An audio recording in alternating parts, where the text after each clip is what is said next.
I've been very careful not to accuse people of being anti-Semitic just because they're opposed to the Israeli government.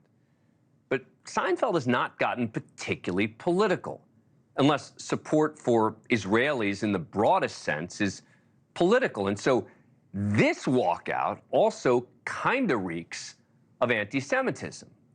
Join us now, Noah Rothman, senior writer at National Review. And also with us is Wajahat Ali.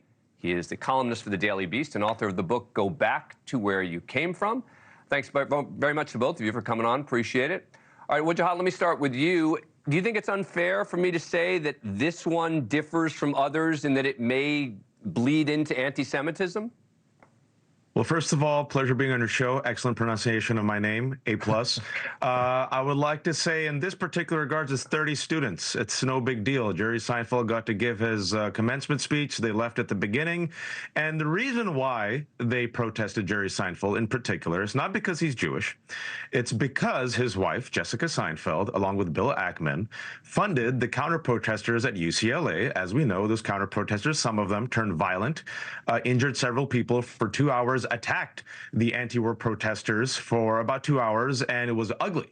Furthermore, Jerry Seinfeld, who was famously apolitical, his show about nothing, decided during this war, which about 50% or more of Biden supporters think is a genocide, third of Americans think it's a genocide, third don't think it's a genocide, third are undecided, but a majority of voters want at least a ceasefire.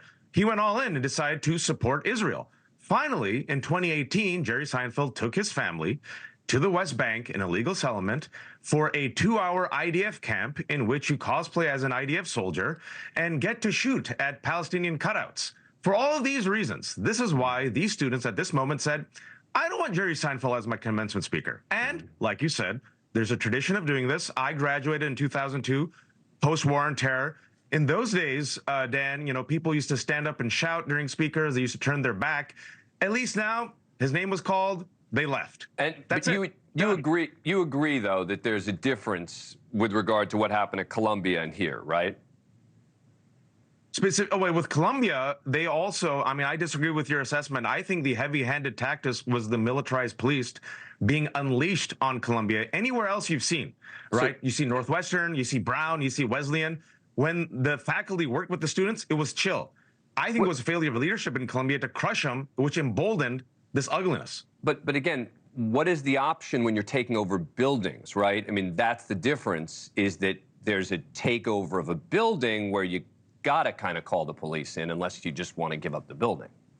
Well, this happened in the war against the war in Vietnam. This was a tactic. This was happening. That argument is such a non-argument. Yes, it happened in 1968, so therefore it's okay. And what does that mean?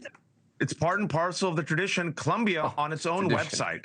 Wait, check it out. Columbia on its website valorizes the students who took over Hamilton Hall to protest the Vietnam War. So let's criticize Columbia. Wait, last thing I'll say. And they criticized in the late 60s the militarized response that led to injuries. But now, when it comes to this overwhelmingly peaceful protest, according to the NYPD, you got to crush it.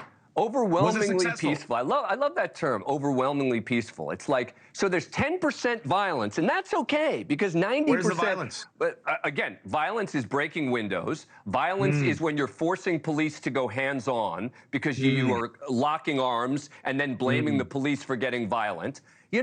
That's what but I've been excluding Noah Rothman. Noah, what do you make of all this? Well, I agree with Mr. Ali that the 30 of these 6,900 students is roughly representative of what this movement is, an infinitesimal, particularly ugly, ignorant strain of protest against Israel's actions. Whether it's ignorance or anti-Semitism is sort of 6 and 1/2 dozen. Ignorance and anti-Semitism are difficult to disentangle. I disagree with Mr. Ali insofar as if there's any sort of logic here, the logic that he articulated is that, well, Jerry Seinfeld and his wife have supported counter-protests, and indeed they went to the West Bank and quote-unquote cosplayed as IDF. Every Israeli serves in the IDF. Every Israeli has a relationship with the IDF. It's part of your citizenship. You cannot remove one's affiliation with Israel. Thank you for watching. Go to newsnationnow.com to find NewsNation on your cable provider. And don't forget to click the red subscribe button below to get more of NewsNation's fact-driven, unbiased coverage.